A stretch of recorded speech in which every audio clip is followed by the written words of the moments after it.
The Tata Motors Re.Wi.Re is a scrappage facility where depolluting, de-risking and dismantling happens in a sustainable and systematic manner. Let's take a quick look at how we dismantle and scrap our commercial vehicles and passenger vehicles at the facility. At the facility entrance, we check the vehicles and verify their documents, on the basis of which the registration of the vehicle is done. The vehicle then enters the weighbridge where it is weighed and then sent further to the evaluation station.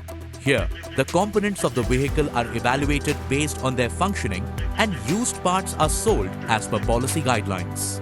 The vehicle moves ahead and reaches the depolluting station where the vehicle's batteries are removed and airbags are exploded. Here, all types of fluid are drained out from the vehicle. Now, the vehicle goes back to the storage yard and then comes to the dismantling line. A passenger vehicle is line type dismantling and a commercial vehicle is cell type.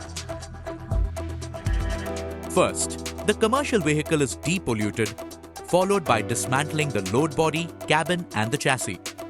Process in the passenger vehicle is different, where there are 4 stations. At the first station, its wheels, doors and lights are removed. The vehicle moves further to the second station where its bumper and seats are taken out.